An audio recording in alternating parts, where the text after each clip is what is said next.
सोहळा आनंदाचा गजर विठुरायाचा अखंड हरिनाम सप्ताह श्री चिंचाळेश्वर महादेव संस्थान कळमनुरी दिनांक 27 जानेवारी 2021 ते 3 फेब्रुवारी 2021।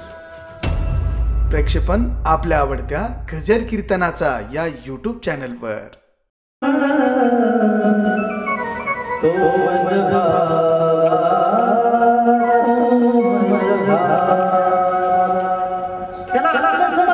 किती देव सुंदर आहे म्हणून ज्ञानोबाने एका अभंगात देवाच्या सौंदर्याचे वर्णन केलं। पांडुरंग कांती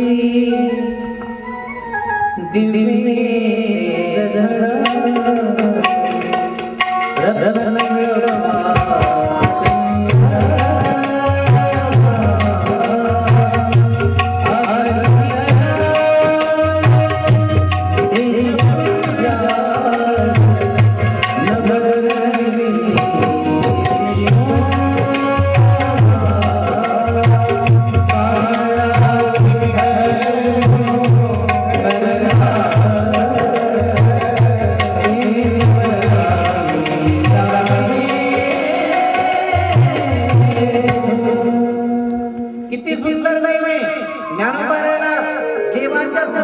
वर्णन आणखीन करायचं होतं पण करावं कोणाचं?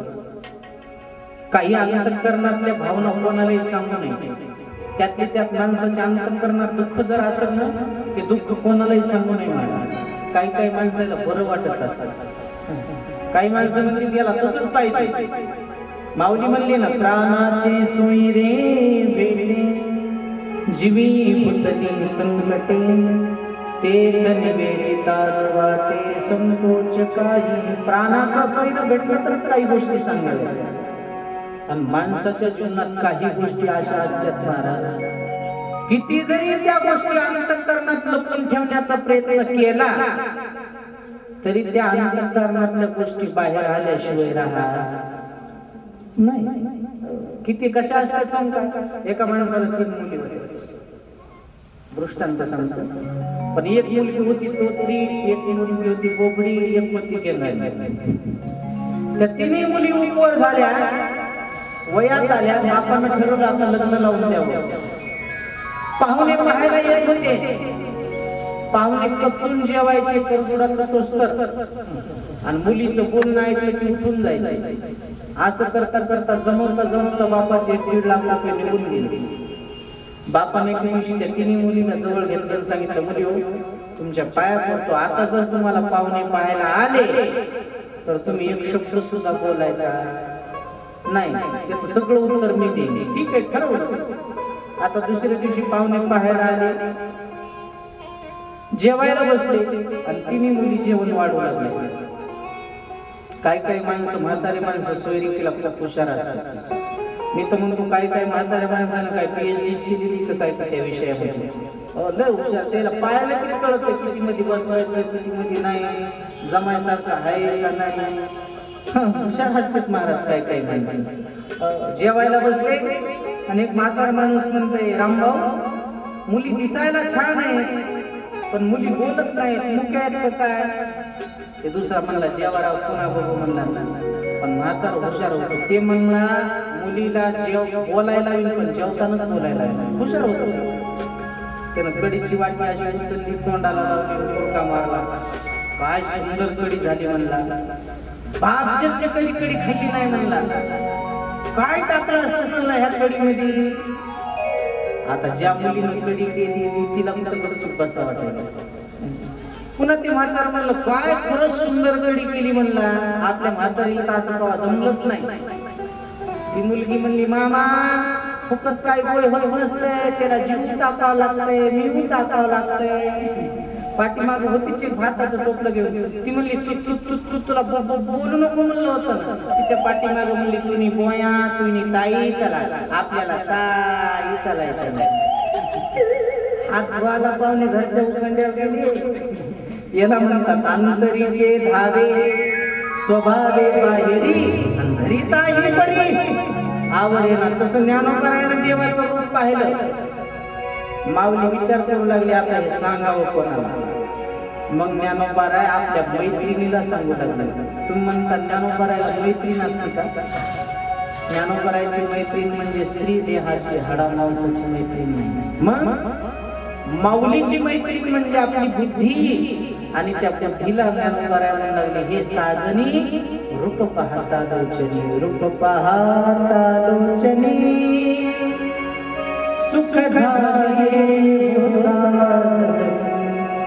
तो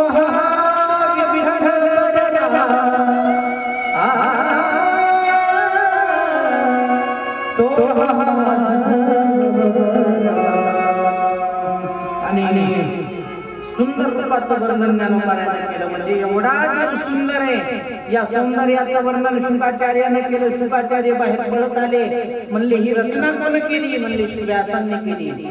आणि व्यासाजवळ शुकाचार्य आले आणि व्यासांनी शुकाचार्यांना श्रीमद भागवत शिकवलं. आता पुढे प्रश्न विचारला, महाराज सांगा की राजा परीक्षितीनं भागवत कथा काय ऐकली? परीक्षितीनं भागवत कथा ऐकण्याचं कारण काय? का भागवत कथा ऐकली? परीक्षितीनं का कथा ऐकली? परीक्षितीचं चरित्र श्रवण करतात, सांगतात. आपल्याकडे 15 मिनिट राहिले, बरोबर? 15 मिनिटात जेवढं जमल तेवढं आपण परीक्षितीचं चरित्र पाहू. का परीक्षितीनं चरित्र, का कथा ऐकली? ऐका, कौरव पांडवाचं युद्ध झालं आणि भगवान श्रीकृष्णानं कौरव पांडवाचं युद्ध व्हायच्या अगोदर अनेक प्रयत्न केला की हे युद्ध होऊ नये. हे घरच्या घरी भाऊभाऊकीचं भांडण नाही, न भांडण करता हे सगळं मिटावं असं मनोमन प्रयत्न होता महाराज भगवान श्रीकृष्णाचा. आणि तो भगवंतानं प्रयत्न केला.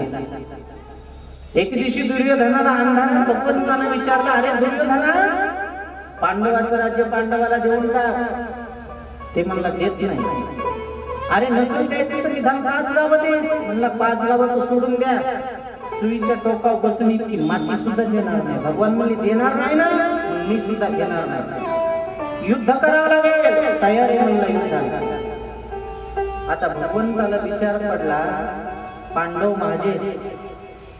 माझे भक्त आणि कौरव पांडवाच्या युद्धामध्ये पांडवाचा विजय झाला पाहिजे आणि कौरवाचा पराजय झाला पाहिजे. मला पांडवाचा विजय करायचा आहे, विजय झाले पाहिजे पांडव. ह्याच्याकरता भगवंतानं काय राजकारण केलं महाराज? मला तर वाटतं ज्याला राजकारण शिकायचंय त्यानं महाभारत करावं. महाभारत त्या कौरव पांडवाच्या युद्धामध्ये देवानं जेवढं राजकारण केलं तेवढं कोणाला जमलं? किती राजकारण केलं सांगता? बरोबर देवानं माणसं अशी खोळडे अंधारात बसून. आता ठरलं कौरव पांडवाचं युद्ध आणि दुर्योधनाला आता विचार करू लागला, मला आता वज्रदेही व्हायचंय. कारण पांडवासोबत युद्ध करणं काही सोपी गोष्ट नाही. भीम अर्जुन काय सामान्य माणूस होते का? आणि या भीमासोबत आणि अर्जुनासोबत युद्ध करायचं म्हणजे सोपी गोष्ट नाही. माझं शरीर वज्रदेही झालं पाहिजे, माझा विजय झाला पाहिजे आणि पांडवाचा नायनाट झाला पाहिजे, हा उद्देश त्याच्या मनात होता.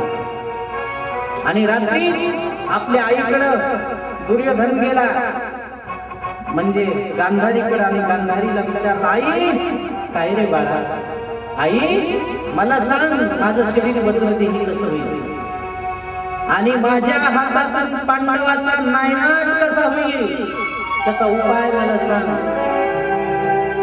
त्यावेळेस गांधारीने सांगितलं, बाळा तुझं शरीर वज्रदेही होण्याचा उपाय आणि पांडवाचा नायनाट तुझ्या हातून होण्याचा उपाय या जगाच्या पाठीवर तुला फक्त माझा धर्मराज युधिष्ठिर सांगला.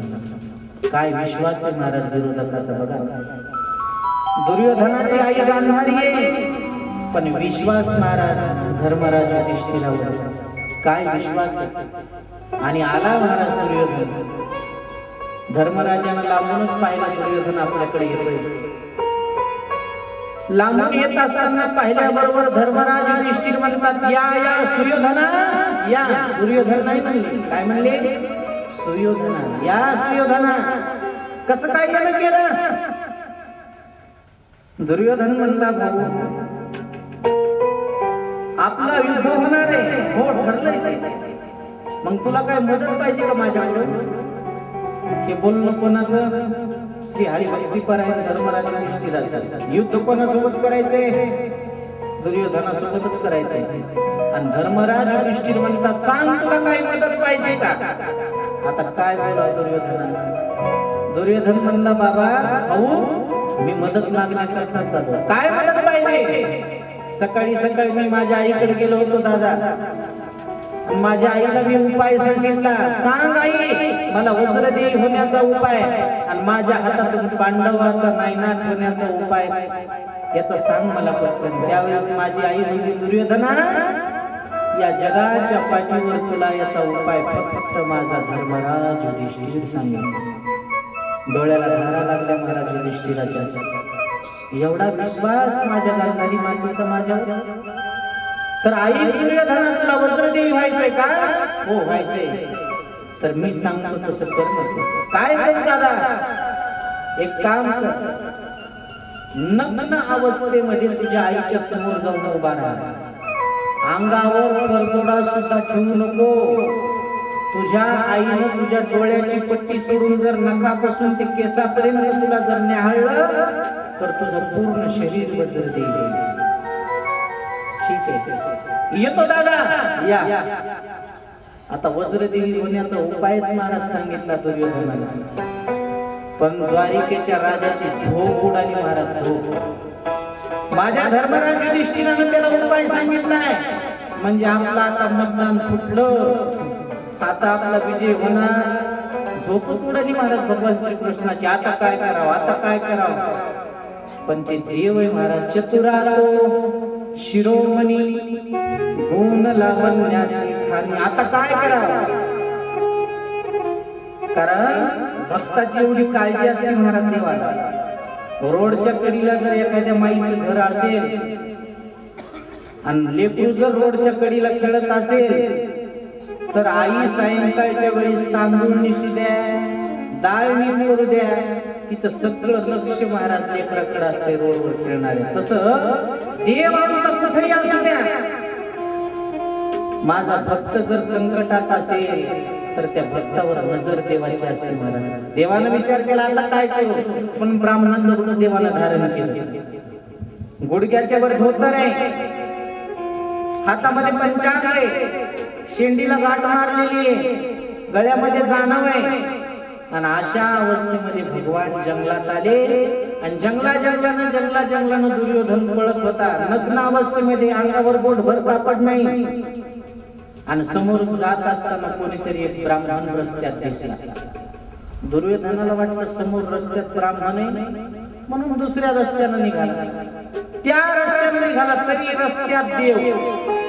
तिसऱ्या रस्त्यानं निघाला तरी रस्त्यात तोच ब्राह्मण दिसायला.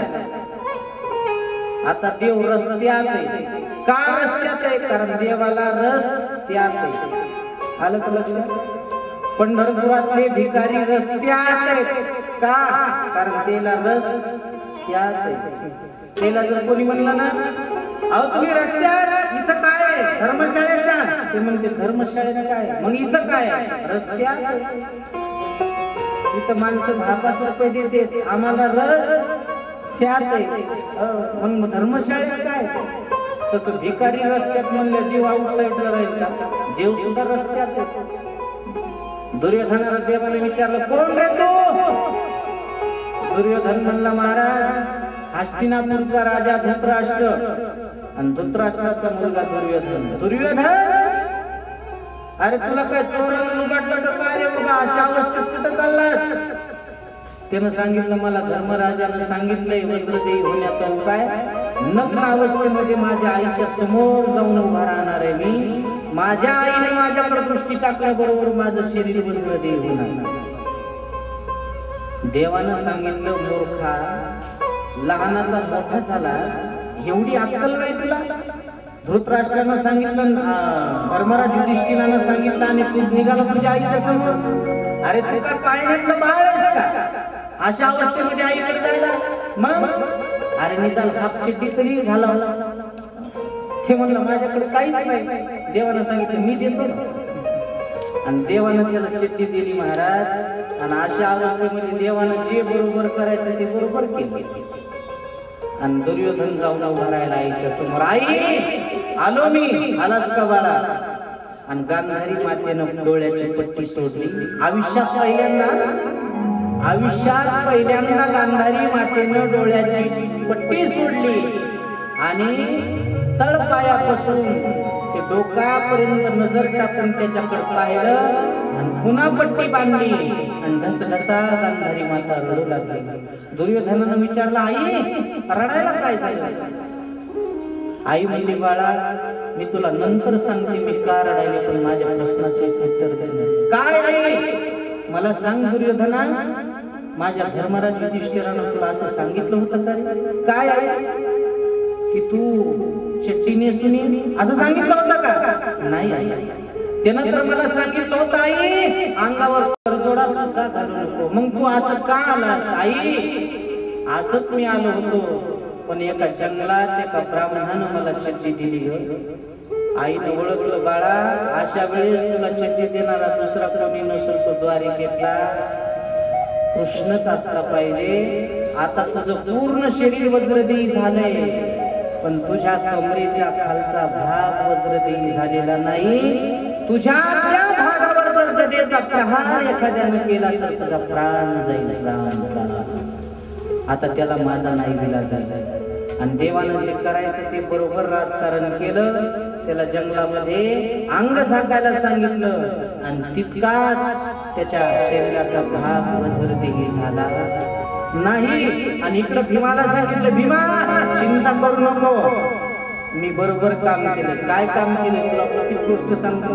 त्याचं पूर्ण शरीर वज्रदेही झालंय, पण कमरेचा भाग त्याचा कमरेच्या खालचा भाग त्याचा वज्रदेही नाही. तिथं जर तू गदेचा प्रहार केला तर दुर्योधन मरू शकतो. काय देवानं राजकारण केलं बघा.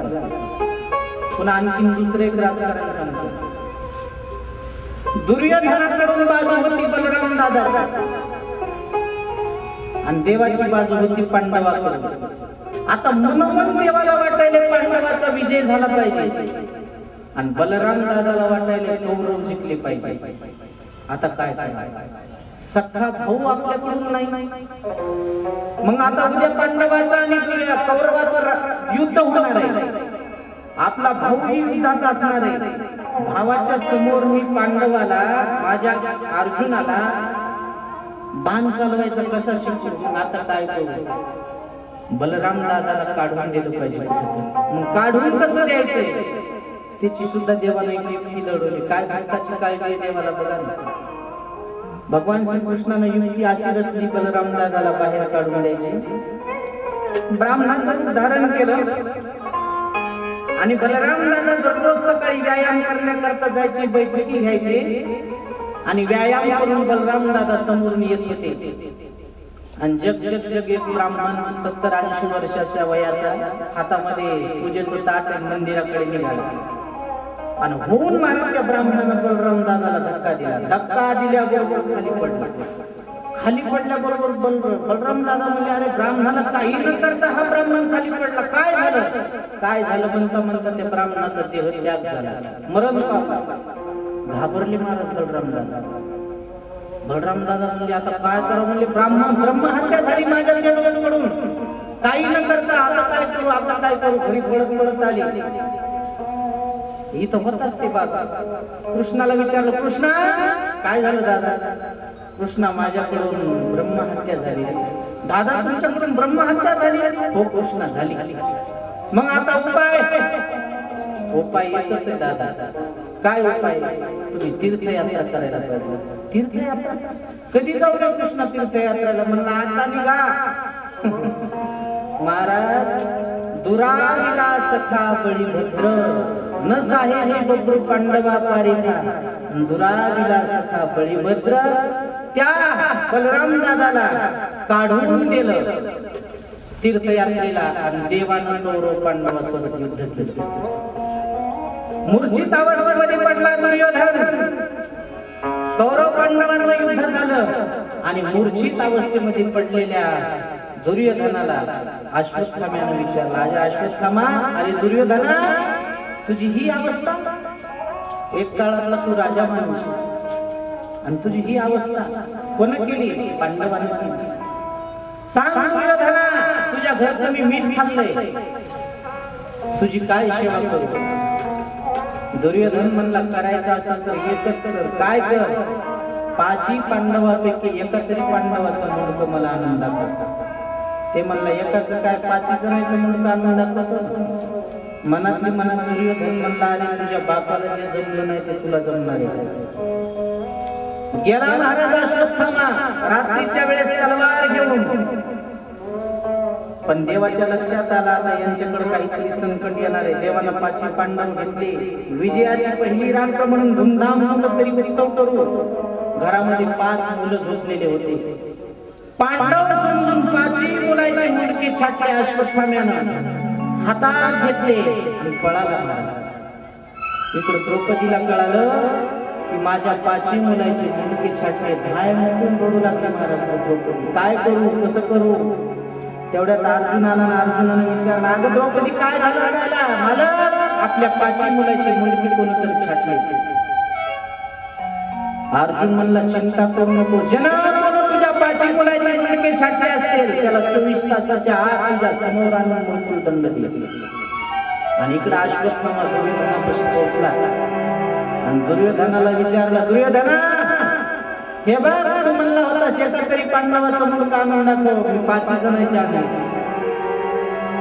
दुर्योधन म्हणला, खरंच आहे ना 5 जणांचे मुलगे छाटलेत का? न्याहाळून पाहिलं पण दुर्योधनाच्या लक्षात आलं. दुर्योधन म्हणला, अरे अरे अरे अरे, काय केलंस रे तू हे? अरे आमच्या कुळात आता पाणी पाजणार सुद्धा कोणी ठेवलं नाहीस तू. आमची दुश्मनी 5 पांडवाबरोबर होती आणि तू जे मुलगे छाटून आणलेस ते पांडवाचे नाही, पांडवाच्या मुलाचे. आणि हे पाहिल्याबरोबर महाराज दुर्योधनाचा सुद्धा प्राण त्याग झाला, मरण पावला दुर्योधन. आता अश्वत्थामा घाबरला. अश्वत्थाम्याने विचार केला, आता जर अर्जुन जिवंत असेल तर तो अर्जुन मला सोडणार नाही. म्हणून अश्वत्थामा पळू लागला. पाठीमागून अर्जुनाचा रथ आला.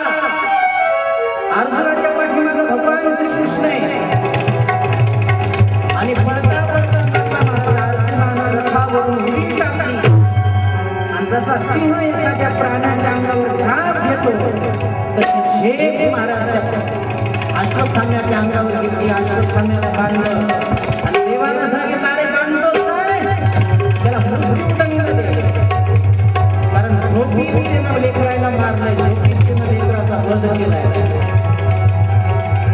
अर्जुन म्हणला, जेव्हा मी तर याला सोडणारच नाही, पण मी शपथ घेतली द्रौपदीच्या समोर, तिच्या समोर घेऊन मी मृत्यूदंड देणार. बांधलं महाराज अश्वत्थाम्याला आणि द्रौपदीच्या समोर आणलं. काय द्रौपदीच्या अंतःकरणात दया होती. द्रौपदी पळत आली आणि त्याच्या अंगाचा एक कासरा सोडू लागली. आणि अर्जुन म्हणला, अगं द्रौपदी, विसरलीस का? 5 मुलाचा वध केलाय, 5 मुलाचा, आणि तू याला सोडून द्या म्हणलीस. द्रौपदी म्हणली, मालक, मुलगा मेल्याच्या नंतर काय दुःख असतं ते फक्त मी सहन केले, तुम्हाला काय करणार? मान्य, हा माझा वैरी आहे, यानं माझे मुलं मारून टाकले, पण याला मारल्याच्या नंतर माझे मुलं परत येणार नाही. हा याच्या आईला एकुलता एक आहे आणि एकुलता एक मुलगा मेल्याच्या नंतर काय वेदना होत्या. माझे 5 मुलं मेले, पण 5 पती आहेत, त्याच्याकडे बघून मी जीवन जगेल, पण याच्या आईनं कोणाकडे बघून जीवन जगायचंय, म्हणून याला सोडून द्या. काय दया आहे महाराजांना. द्रौपदीच्या जागी जर आताची एखादी बाई असती तर तिनं नरड्याचा घोट घेतला असता. यानं माझे 5 मुलं मारून टाकले म्हणली असती, पण ती द्रौपदी होती. द्रौपदी म्हणली, याला सोडून द्या, ब्राह्मणाचा मुलगा आहे. दुर्योधन अर्जुन म्हणला, तुम्ही सगळे सोडा, पण मी याला सोडणार नाही. कृष्णाला विचारलं, काय करायचं? भगवंतानं सांगितलं, ब्राह्मणाचा अपमान करणं हेच त्याची हत्या आहे. म्हणून अश्वत्थाम्याच्या डोक्याला मुकुटमणी होता, मुकुटमणी काढला आणि त्याला काढून दिला, हटवून दिला, अपमान केला. अश्वत्थाम्यानं प्रार्थना केली, शपथ घेतली, माझा अपमान केला इथून पुढं पांडवाच्या कुळात पाणी पाजणार सुद्धा कोणी ठेवणार नाही. आणि उत्तरेच्या पोटामध्ये गर्भ वाढत होता तो म्हणजेच राजा परीक्षित. आणि त्या उत्तरामातेच्या गर्भावर ब्रह्मास्त्र सोडलं आणि 10 होऊ लागला. हात होऊ लागली महाराज उत्तरामातेची. आणि भगवान श्रीकृष्ण द्वारिकेला निघाले, पांडव वाटा लावू लागले. उत्तरामाता पळत पळत आली आणि उत्तरामातेनं प्रार्थना केली, जय माझी काया लागला वरा,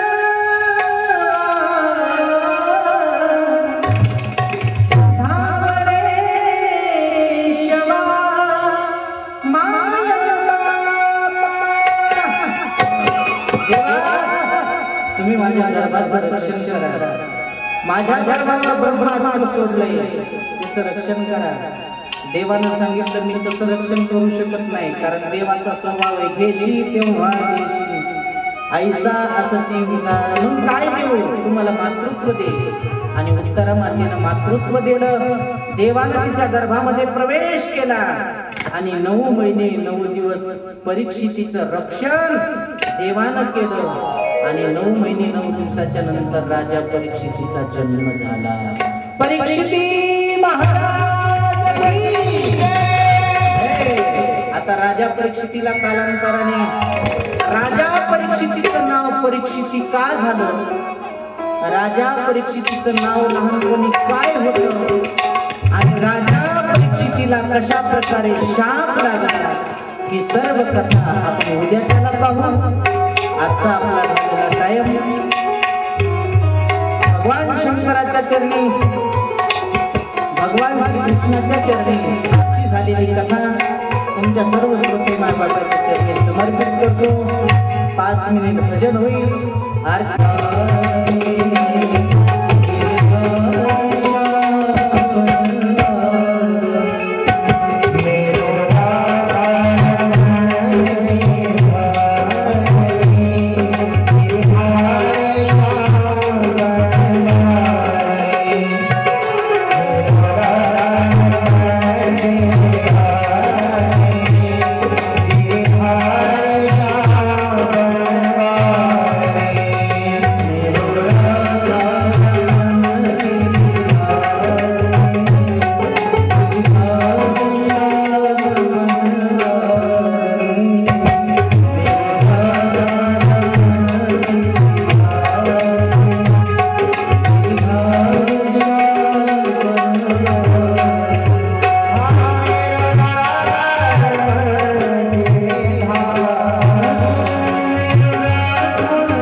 परीक्षितीचा जन्म झाला.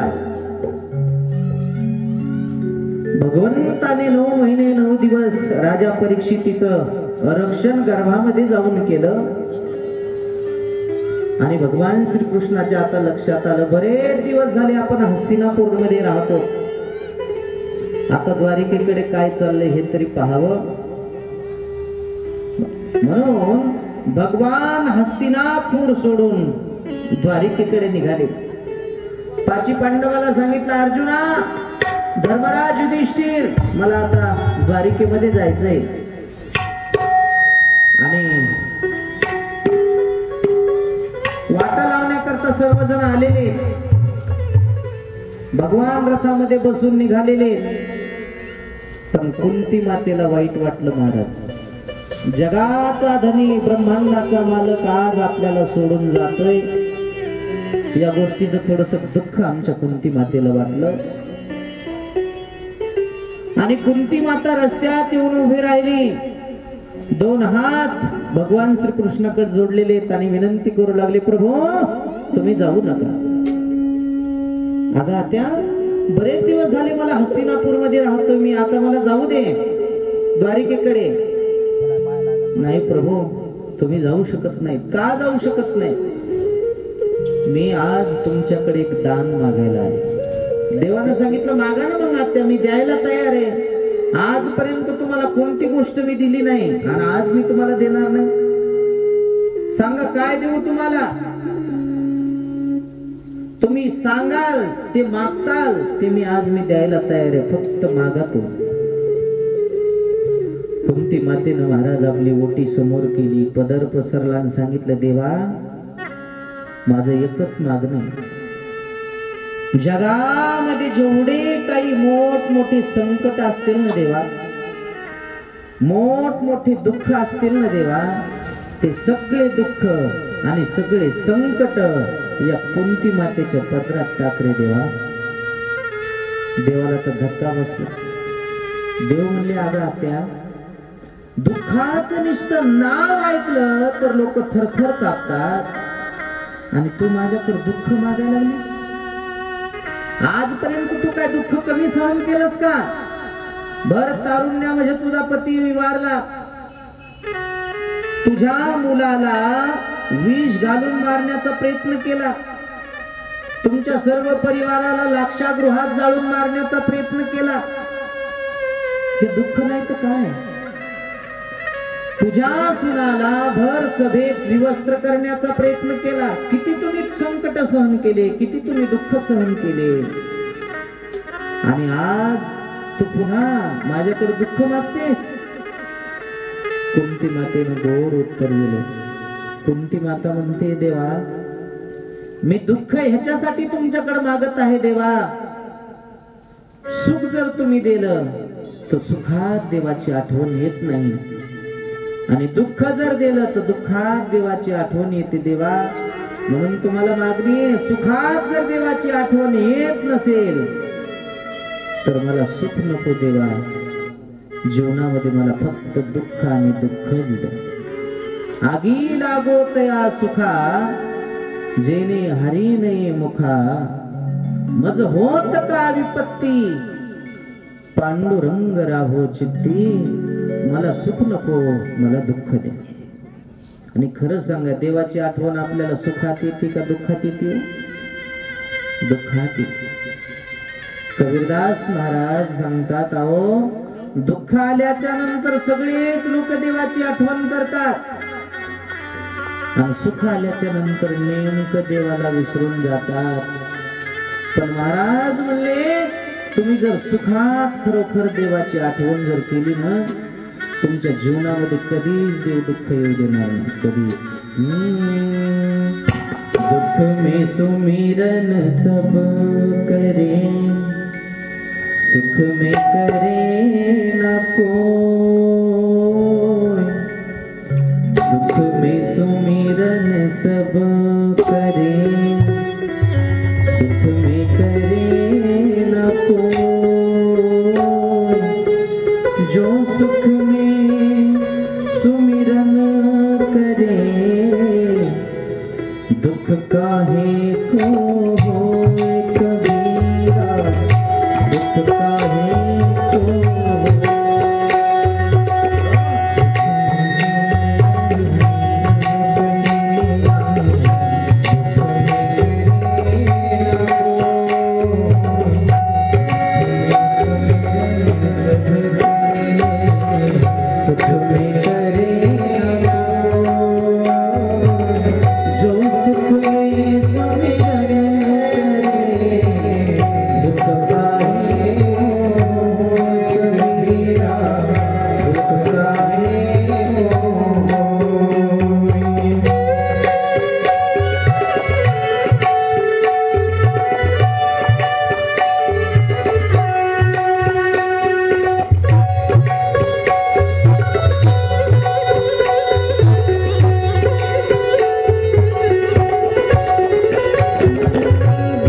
देवाची आठवण करतात, सुखात देवाला विसरून जातात.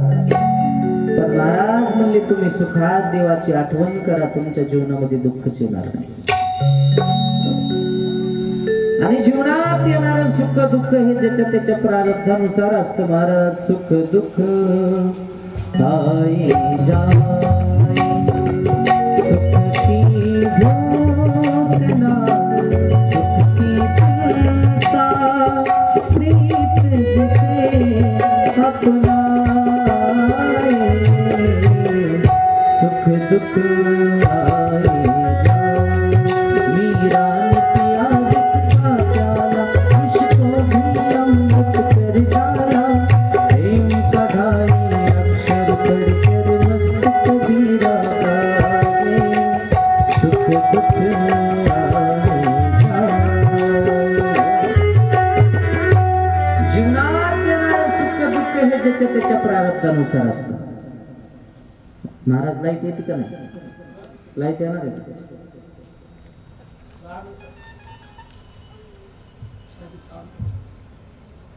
गोपाल कृष्ण भगवान की जय.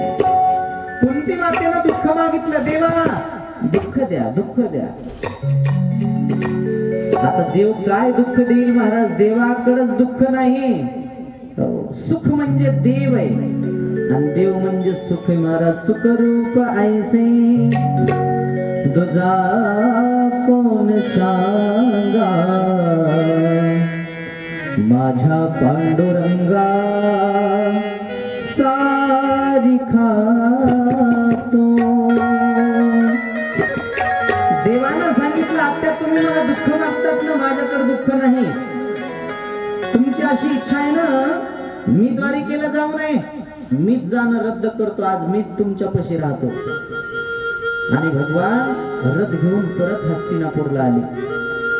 परत एकदा आनंदी आनंद पांडवामध्ये झाला, कुंती मातेलाही झाला.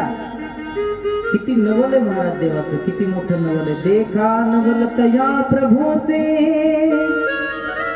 अद्भुत प्रेम भक्ताचे, ते सारथ्य पण पार्थाचे करीतो असे. काय नवल आहे देवाचं. ज्ञानदेव म्हणे व्यासाची पुन्हा द्वारिकेचा राणा पांडवा घरी. द्वारिका नावाची नगरी त्यानं सोडून दिली, पांडवाच्या घरी येऊन राहिला. कशा करता? फक्त त्याला आणण्याकरता फक्त प्रेम येणारच प्रेम. तेवढं आमच्या पांडवानं देवावर प्रेम केलं म्हणून तर देव द्वारिका नगरी सोडून हस्तिनापूर मध्ये राहत होता. हे देवाचं नवल आहे. भगवान परत आलेले आणि एके दिवशी धर्मराज युधिष्ठिराचा चेहरा देवानं पाहिला. धर्मराज युधिष्ठिर नाराज दिसतात. इकडे शरपंजरी आमचे भीष्माचार्य पडलेले, शरीरामध्ये बाण घुसलेले, इच्छामरणी व्यक्ती म्हणजे आमचे भीष्माचार्य होते. देवाला वाटलं आता या सर्व पांडवाला घेऊन आपण भीष्माचार्यांच्या दर्शनाला जावं. सर्वांना एकत्रित देवानं केलं आणि चला म्हणले आपण आज आपण भीष्माचार्याच्या दर्शनाला जाऊ. भीष्माचार्य शरपंजरी पडलेले होते आणि शरपंजरी पडलेले असताना सारखं देवाचं नामस्मरण, देवाची वाट पाहत होते. महाराज हे माधवा मधुसूदना श्री केशवा नारायणा, हे माधवा श्री केशवा नारायणा, मधुसूदना श्री केशवा नारायणा, नारायणा लक्ष्मी नारायण.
पडलेले असताना सुंदर असं भजन सुरू आहे आणि भगवान श्रीकृष्ण पाची पांडवाला घेऊन दर्शन करता आले.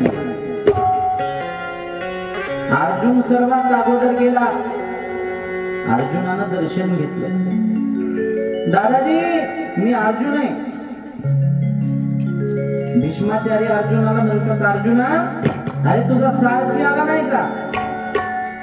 भगवान श्रीकृष्ण म्हणतात, दादाजी माझी आठवण केली का? लगेच भगवान श्रीकृष्ण समोर आले. भगवान श्रीकृष्णानं सुद्धा दर्शन घेतलं आणि भीष्माचार्य अर्जुनाला विचारू लागले, अर्जुना हा कोण आहे तुझा? अर्जुन म्हणला, दादाजी माझ्या रथाचा सारथी येतो. अरे नेमका आहे तरी कोण? तू कधी कधी म्हणतोस माझ्या बायकोचा भाऊ आहे, कधी म्हणतोस माझ्या मामाचा मुलगा आहे, कधी म्हणतोस माझ्या रथाचा तो सारथी आहे. नेमका तू आहे तरी कोण? त्यावेळेस अर्जुन म्हणतो, देवाचा स्वभावच असा आहे, होय भक्ती केला कैसा पुरवी धरावी तेच्छा, पुरवी धरावी तेच्छा. जसा भक्त इच्छा करील तशी तशी इच्छा देव पुरवतो. इतका लाड देव भक्ताचा करतो. मला भक्ता करता देव काय काय नाही झालं. किती भक्ताचे काम देवानं केले. अर्जुना करता देवानं काय काय केलं नाही. मला एवढा लाडका भक्त अर्जुन होता, एवढा लाडका भक्त होता. जैन संगेची पिता वसुदेवासी, जैन सांगेची माता देवकीसी, जैन सांगेची बंधू बळी भद्रासी, ते गुहे अर्जुनेसी बोलत. देव अंतःकरणातल्या काही गोष्टी कोणालाच सांगत नव्हते. ती गोष्ट, प्रत्येक गोष्ट देवाला अर्जुनाला सांगायची. अर्जुनाला इतका देवाला अर्जुन आवडत होता, एवढा अर्जुन आवडत होता. किती आवडत होता. अहो अर्जुना करता देव एकदा बायको सुद्धा झाला. हो सुंदरशी कथा आहे महाराज. भगवान श्रीकृष्ण आणि अर्जुन, उन्हाळ्याचे दिवस होते, कडक दिवस, चैत्र महिना सुरू आहे आणि अर्जुनाला देव म्हणले, अर्जुना आपण कुठंतरी थंड हवेच्या ठिकाणी फिरायला जाऊ. म्हणजे कुठं जायचं देवा? अरे अनेक वन आहेत, एखाद्या वनामध्ये जाऊ आपण. ठीक आहे. अर्जुन आणि भगवान कामिक वनामध्ये गेले महाराज. रथामध्ये बसून सुंदरसा खळखळ खळखळ वाहणारा एक झरा आहे. त्या पाण्यामध्ये पाय सोडून दोघे जण बसलेले गप्पा मारे. सुंदर निसर्ग रम्य वातावरण त्या वनाच्या ठिकाणी. पक्ष्यांचा किलबिलाट सगळीकडे, रोषणाई रोषणाई, हिरवगार वातावरण. आणि अशा वातावरणात आमच्या अर्जुनाला सुभद्रेची आठवण आली.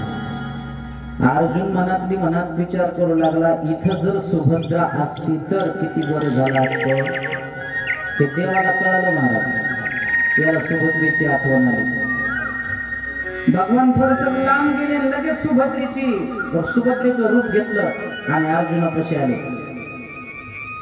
अर्जुनाला पाहिल्याबरोबर अर्जुन आश्चर्यचकित झाला. अर्जुन म्हणला, सुभद्रे एवढ्या मनात तू कसं काय आलीस?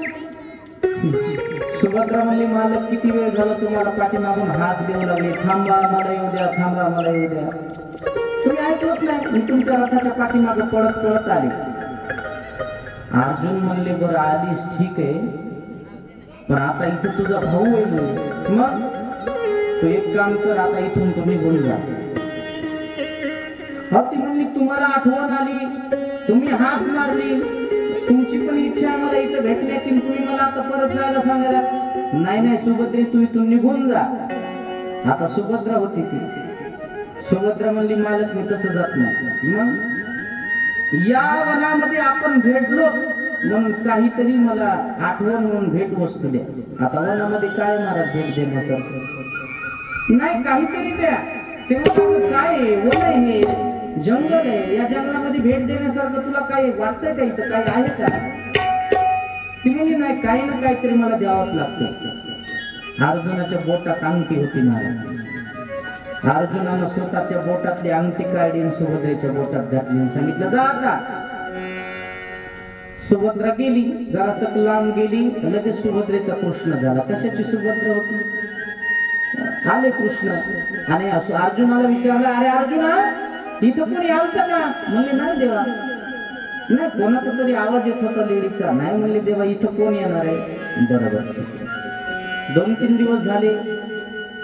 पुन्हा एकदा अर्जुन आणि भगवान रथामध्ये बसल्याच्या नंतर देवानं हटकून रथ त्याच्या समोर असं बोट करायचं, ज्या बोटात अंगठी. अर्जुनानं पाहिलं. अर्जुन म्हणला, ही अंगठी मी सुभद्रेला दिली होती, याच्या बोटात अंगठी आलीच कस काय? मी कोणाला दिली होती? सुभद्रेला. मग ह्याच्या बोटात अंगठी आली कस काय? बहिणीनं भावानं दिली काय?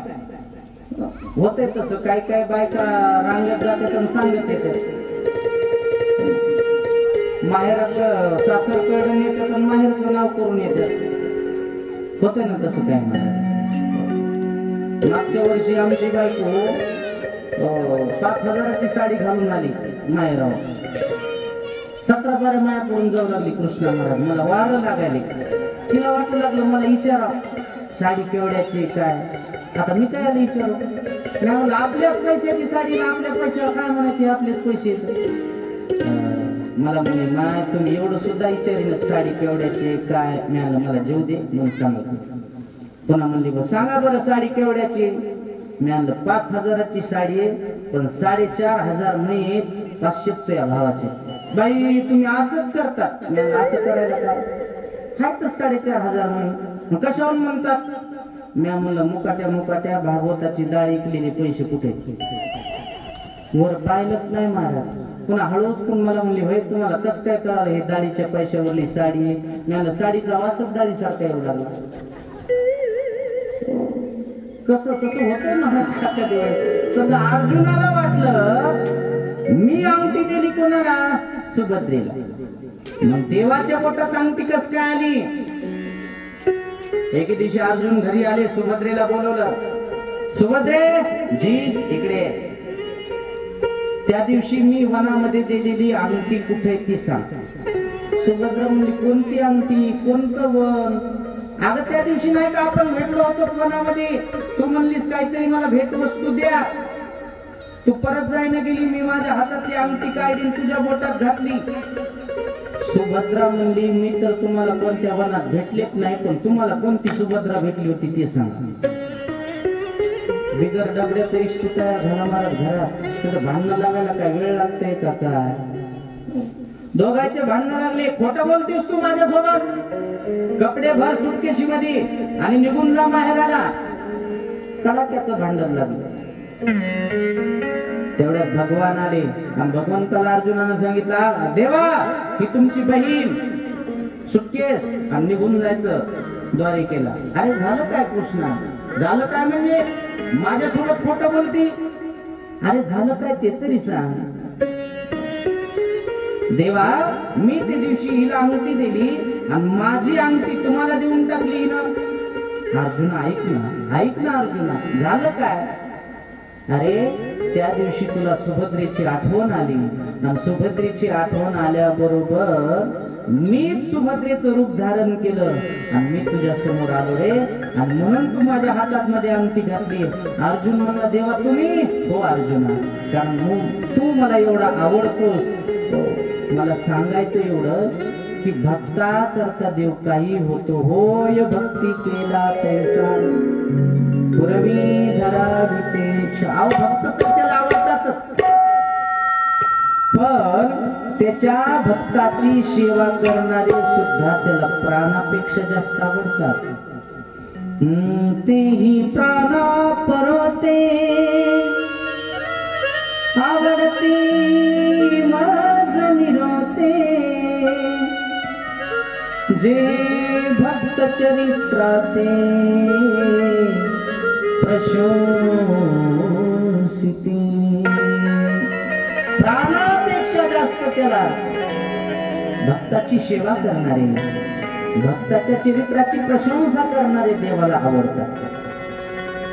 तुकाराम महाराजाची पत्नी जिजाबाई देवाला शिव्या देत होती, पण तरी पण देवाला आवडत होती महाराज. का? कारण तुकाराम महाराजाची सेवा करणारे म्हणजे जिजाबाई होते. भांडण तुकोबारायचं आणि तिचं नव्हतं भांडण, देवाचं आणि जिजाबाईचं होतं. काही बरेच आमचे माणसं काय म्हणते की तुकाराम महाराजाची बायको तुकाराम महाराजाला त्रास देत होती. कोण म्हणते त्रास देत होती? नाही महाराज, मला तर वाटतंय अहो जिजाबाई सारखी माऊली तुकोबाराच्या जीवनात होती म्हणून आमचे तुकोबारा जगाचे जगद्गुरु होऊ शकले. तिचं भांडण देवासोबत होतं, तुकाराम महाराजासोबत भांडण नव्हतं. महान पतिव्रता होते ते. आणि तुकाराम महाराजासोबत जर भांडण जिजाबाईचं असतं तर जिजाबाई भंडाऱ्या डोंगरावर भाकर घेऊन तुकोबाराची गेल्याच नसत्या. मग भांडण कोणासोबत होतं? देवासोबत होतं. तुकोबाराचं जीवन चरित्र जर आपण पाहिलं तर तुकाराम महाराजाचं जीवन झाल्याशिवाय जिजाबाई एक घास सुद्धा खात नव्हत्या. एवढं प्रेम आमच्या जिजाबाईचं देवावर आमच्या तुकोबारावर होतं. एक दिवशी उन्हाळ्याचे दिवस आहेत आणि तुकोबारा भजन करण्याकरता जायचे महाराज. 3 डोंगर आहेत, भंडारा डोंगर, रामचंद्र डोंगर आणि भोराळेश्वर डोंगर. बरं, तुकाराम महाराज कधी विचारून जात नव्हते की मी आज ह्याच डोंगरावर भजन करण्याकरता चाललो. नाही, कोणीतरी एका डोंगरावर भजन करण्याकरता जायचं. एक दिवशी तुकोबारा भंडारा डोंगरावर भजन करण्याकरता गेले. जिजाबाईला वाटलं आता मालकाची भाकरी आपण नेऊन द्यावी. पायात चप्पल नाही, गरिबी परिस्थिती. डोक्यावर टोपलं घेतलं भाकरीचं, हातामध्ये पाण्याचं गाडगं आहे आणि सरळ सरळ सरळ सरळ जिजाबाई डोंगराकडे निघाल्या. देहू गावाच्या बाहेर आल्याच्या नंतर 3 वाटा आहेत महाराज. एक भंडाऱ्याकडे जाणारी, एक भामचंद्र डोंगराकडे जाणारी आणि एक भोराडेश्वर डोंगराकडे जाणारी. जिजाबाईच्या लक्षात येत नव्हतं कोण्या डोंगरावर मालक गेले असते. प्रत्येक वाटाची माती आमच्या जिजाबाईनं उचलायची आणि कानाला लावायची. ज्या मातीतून विठ्ठल विठ्ठल हा ध्वनी जिजाबाईला ऐकू जाईल का असं समजायचं. याच वाटानं माझे मालक गेले. भंडारा डोंगराकडे जाणारी वाट आणि त्या वाटाची माती उचलली कानाला लावली. त्याच्यातून शब्द ऐकू आला, विठ्ठल श्री विठ्ठल श्री विठ्ठल. लक्षात आलं जिजाबाईच्या 100% मालक याच वाटाने गेले. सरळ सरळ सरळ सरळ सरळ सरळ जिजाबाई निघाल्या. डोंगराचा रस्ता होता आणि समोरच एक करवंदीच्या काट्याची खांदोरी पडलेली होती आणि जिजाबाईचा पाय त्या काट्यावर पडला आणि पायात काटा घुसला. असा काटा घुसला की वरून निघाला. जिजाबाईनं ओढ्यानं अंग टाकून दिलं. धनी रडत बसल्या महाराज जिजाबाई. घनदाट जंगल आहे, तिथं कोणीच नाही. रडायला लागले जिजाबाई. पण पंढरपुरातल्या देवाच्या डोळ्यातून पाणी आलं. माझी जिजाबाई तुकाराम महाराजाची भाकर घेऊन जाऊ लागली आणि तिच्या पायात काटा मोडला. देवाने एका गुराख्याचं रूप धारण केलं आणि त्या गुराख्याच्या रूपामध्ये भंडाऱ्या डोंगरावर देव आले. हातामध्ये काठी, खांद्यावर घोंगडी आहे आणि त्या गुराख्याच्या रूपामध्ये भगवान जिजाबाईला आवाज देऊ लागले, आई साहेब, हो आई. जिजाबाईनं पाठीमागं फिरून पाहिलं. एवढ्या घनदाट जंगलामध्ये आई म्हणून कोण आपल्याला आवाज देते? पाठीमागं फिरून पाहिलं तर कोणीतरी गुराखी दिसते. कोणा विचारलं, हो आई, रडायला काय झालं? जिजाबाई म्हणल्या, काय सांगू रे तुला, कर्म फिरले माझं कर्म. नाही, सांगा ना नेमकं झालं काय? अरे माझ्या पायात काटा मोडला. देवानं सांगितलं, मी काढू का काठा? जिजाबाई म्हणल्या, तुला काढता येते का काटा? देव मनातली मनात म्हणला जिजाबाई मी लय चांगले चांगल्याची काटे काढले, रावणाचा काटा काढला, कंसाचा काटा काढला, म्हणला तुमच्या पायातला काटा तुम्हाला. भगवान जवळ आले आणि जिजाबाईचा पाय आपल्या मांडीवर घेतला. काय भाग्यवान असतात महाराज जिजाबाई.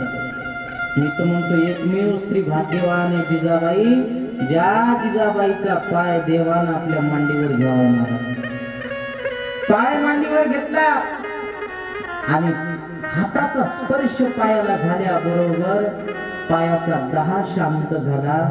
कारण हात कोणाचा होता महाराज? ती जगाच्या मालकाचा. पायातला काटा काढला आणि फेकून दिला. आणि जिजाबाई माऊलीला सांगितलं, माऊली आता या तुम्ही, तुकाराम महाराज तुमची वाट पाहत असते.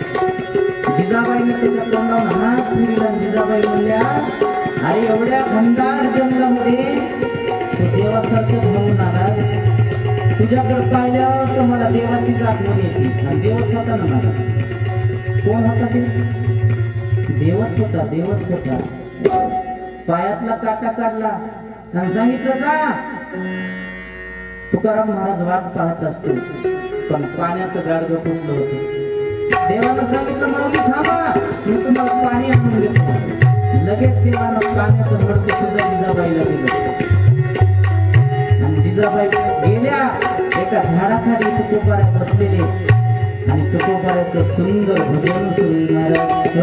वृक्षवल्ली आम्हा सोयरी वनचरी, वृक्षवल्ली आम्हा सोयरी वनचरी, वृक्षवल्ली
भाकरीचं टोपलं खाली टेकवलेलं आहे आणि जिजाबाईच्या पायातून रक्त निघतंय. हे तुकोबाऱ्यानं पाहिलं, विचारलं, अगावले तुझ्या पायातून रक्त निघतंय, काय झालं? मालक, पायात काटा मोडला होता. काटा मोडला? कोण काढला काटा? कोणीतरी या वनामध्ये मालक गुरु राखणारा गोरखी आला आणि त्यानं माझ्या पायातला काटा काढला. तुकाराम महाराज मनातली मनात विचार करू लागले, जिजे आता अनेक दिवस अनेक वर्ष झालं मी या भंडारे डोंगरावर भजन करण्याकरता येतो. आजपर्यंत मला कोणता गुराखी दिसला नाही, कोणते गुर या वनामध्ये दिसले नाही. आणि तुझ्या पायातला काटा काढण्याकरता नेमका आला तरी कोण? डोळे झाकून पाहिले तर ब्रह्मांडाचा धनी जिजाबाईचा पाय धरून काटा काढताना दिसला. तुकोबारा म्हणले, अगावले काय भाग्यवान आहेस तू, एवढ्या दिवस भजन करून मला आणखीन देवानं दर्शन दिलं नाही. माझ्या अगोदर तुला देवानं दर्शन दिलं, काय तू भाग्यवान आहेस. मला सांगायचं एवढं, देवाला भक्त आवडतात हो, पण भक्ताची सेवा करणारे सुद्धा देवाला त्याच्या जीवापेक्षा जास्त आवडतात, जीवापेक्षा जास्त. देवा भक्त जीवा भूमी आवडती, सकळ ही प्रीती त्यांच्या ठाई, सकळ ही प्रीती त्यांच्या ठाई. आणि म्हणून अर्जुनाला भीष्माचार्य विचारू लागले, अरे अर्जुना, देव तुझा आहे तरी कोण? अर्जुन म्हणला, ज्या ज्या वेळेस मला काम पडल, ज्या ज्या वेळेस माझ्यावर संकट येईल, त्या त्या वेळेस देव त्याचा अवतार घेऊन माझ्या पाठीमागे उभा राहतो. असा देव आहे माझा. सुंदरसा भीष्मगीतेचा उपदेश भीष्माचार्यांनी पांडवाला केला. आणि इच्छामरणी व्यक्ती म्हणजे आमचे भीष्माचार्य होते. आता एक महिन्यापूर्वी आपल्या वारकरी संप्रदायाचे वैभव, भीष्माचार्य म्हणून पूर्ण वारकरी संप्रदाय ज्यांच्याकडे बघत होता ते म्हणजे निवृत्ती महाराज बघते. आता निवृत्ती बाबा गेले महाराज महिना झाला. खरंच भीष्माचार्य होते. कसं जीवन होतं वक्ते बाबाचं. मला तर वाटतंय वक्ते बाबा सुद्धा काही इच्छामरणी होते का काय. तुम्ही नाव ऐकलं असताल, निवृत्ती बाबा वक्ते. वक्ते बाबा अनेक दिवस आजारी होते आणि त्यांना भेटण्याकरता हरीश महाराज पळसखेडकर गेले मालेवाडीकडे. हरीश चैतन्य महाराज त्यांनी सांगितलेली गोष्ट सांगितली. आणि हरीश महाराजाला वक्ते बाबा म्हणले, अरे हरीश, उत्तरायण कधी लागायचं? काही माणसं म्हणले, बाबा संक्रांतीला लागत. नाही नाही म्हणले, संक्रांतीला लागत नाही. पंचांग घ्या, पंचांग काढा. आणि पंचांगावर तारीख पाहिली तर मला वाटते 21 का 22 ला गेले ना वक्ते बाबा. या तारखेला उत्तरायण लागाले बाबा. कधी? पहाटे पोचून.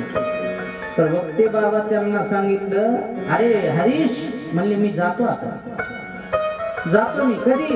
या वेळेला पहाटे पहाटे मी जाणार आहे. तारीख लिहिली, टाइम सांगितला आणि वक्ते बाबांना महाराज देह सोडला. भीष्माचार्य नाही तर कोण होते वक्ते बाबा? याला इच्छामरणी व्यक्ती म्हणतात, इच्छामरणी. तसेच भीष्माचार्य सुद्धा होते. भीष्माचार्याची प्रार्थना होती, देवा आयुष्यभर माझ्या मुखाला तुमचं नाम नाही आलं तरी चालेल, पण अंतकाळाच्या वेळेस तुमचं नाम माझ्या मुखाला यावं. इतना तो करना स्वामी, जब प्राण से निकले, गोविंद नाम लेकर फिर प्राण तन से निकले. श्री गंगा जी का तट हो, यमुना का वैसी बट हो, मेरा सावरा निकट हो, जब प्राण तन से निकले. उस वक्त जब दियाना नहीं शाम भूले जाना, राधे को साथ लाना, फिर प्राण तन से निकले. देहांत काले तुम सामने हो, मुरली बजाते मन को रिझाते. अशी प्रार्थना केली भीष्माचार्यांनी. आणि भीष्माचार्यांनी आपला प्राण त्याग केला, प्राण ठेवला. अख्ख्या पृथ्वी तलावर सगळीकडे शांत ही शांतता पसरली. आणि भगवान अर्जुनाला घेऊन द्वारिकेला निघून गेले. आता हळूहळू हळूहळू परीक्षिती मोठा होऊ लागला. परीक्षितीचं नाव जन्मल्याबरोबर ठेवलं होतं विष्णुरात. विष्णुरात का नाव ठेवलं परीक्षितीचं? कारण त्याचं रक्षणच विष्णूनं केलं होतं. विष्णू रातः दत्तः, ज्याचं रक्षण साक्षात भगवान विष्णूने केलं म्हणून त्याचं नाव ठेवलं विष्णुरात. मग म्हणले त्याचं नाव परीक्षिती का ठेवलं? परीक्षिती का म्हणत होते त्याला? त्याचं कारण होतं, जसा जसा मोठा होत होता तसं तसं प्रत्येकाकडे निहाळून बघायचा, परीक्षण करून बघायचा की मला आईच्या पोटामध्ये वाचवणारा नेमका असेल कोण? हा तर नसेल, हा तर नसेल, हा तर नसेल. प्रत्येकाकडे परीक्षण करून तो सारखं पाहत होता म्हणून त्याचं नाव पडलं परीक्षिती. आता हळूहळू परीक्षिती मोठे होऊ लागले. धर्मराज, युधिष्ठिर, नकुल, सहदेव आणि भीमदादा, द्रौपदी, सुभद्रा हा सर्व परिवार फक्त अर्जुन द्वारिकेला गेला होता. धर्मराज मनात विचार करू लागले, अरे अनेक दिवस झाले अर्जुन द्वारिकेला गेलेला आहे, काही चिठ्ठी नाही, काही पत्र नाही. तेवढ्यात अर्जुन समोर आला आणि अर्जुनाचा चेहरा पाहिला एकदम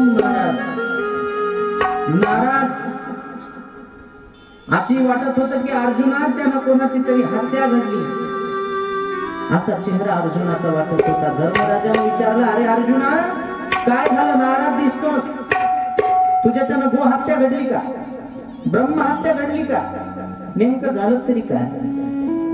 अर्जुनानं सांगितलं, देवा माझ्या नाराजीचं एकच कारण आहे, आपल्याला प्रेम करणारे भगवान आपल्याला सोडून निजधामाला निघून गेले.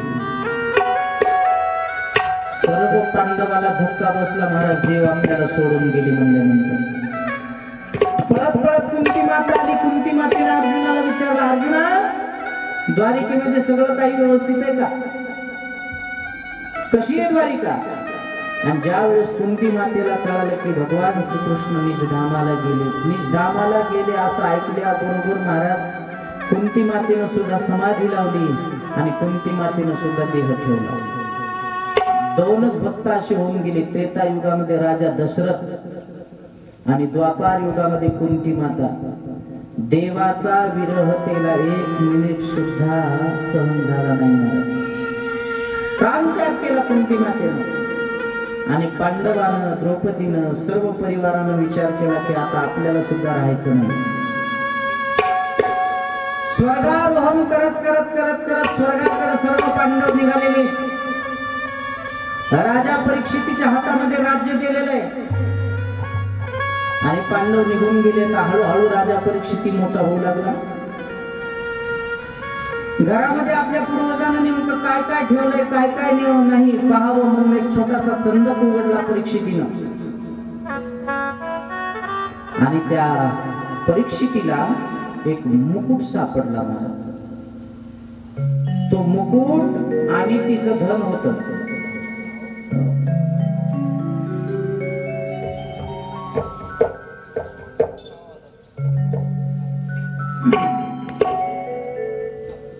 राजा परीक्षितीने मुकुट आपल्या मुकुटामध्ये धारण केलेला आहे आणि परीक्षिती रथामध्ये बसून कुठंतरी आपली प्रजा पाहण्याकरता निघालेला आहे.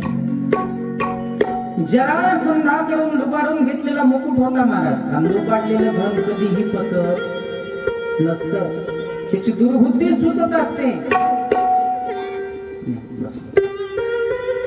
रथामध्ये बसून परीक्षिती निघाले. समोर जात असताना एक दृश्य असं दिसलं.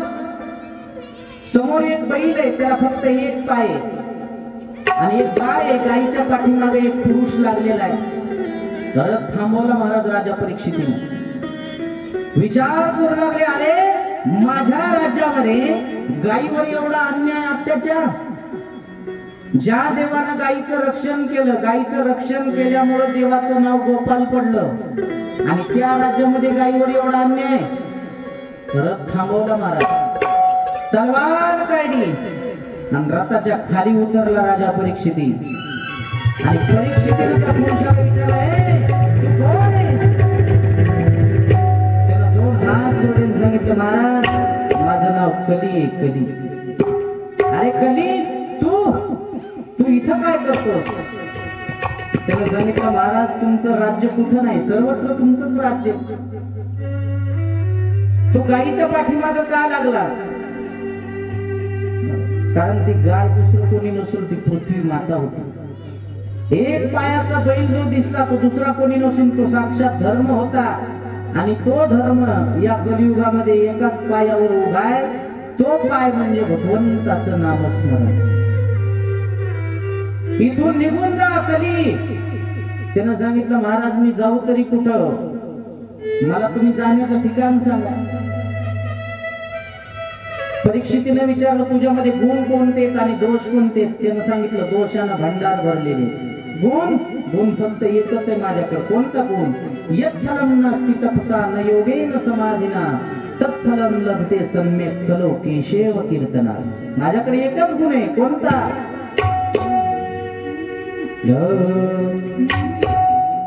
कलियुगा माझी करावे कीर्तन, कलियुगा माझी करावे कीर्तन,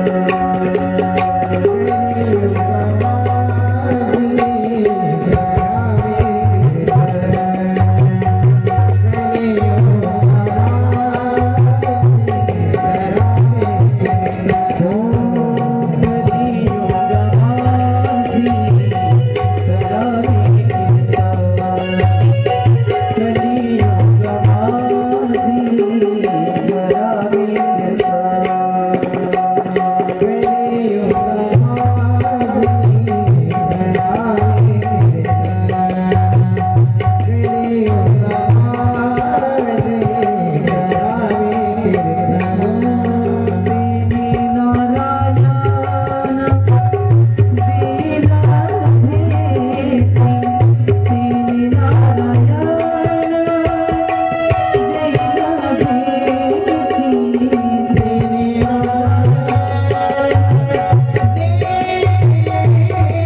सोहळा आनंदाचा गजर विठुरायाचा अखंड हरिनाम सप्ताह श्री चिंचाळेश्वर महादेव संस्थान कळमनुरी दिनांक 27 जानेवारी 2021 ते 3 फेब्रुवारी 2021.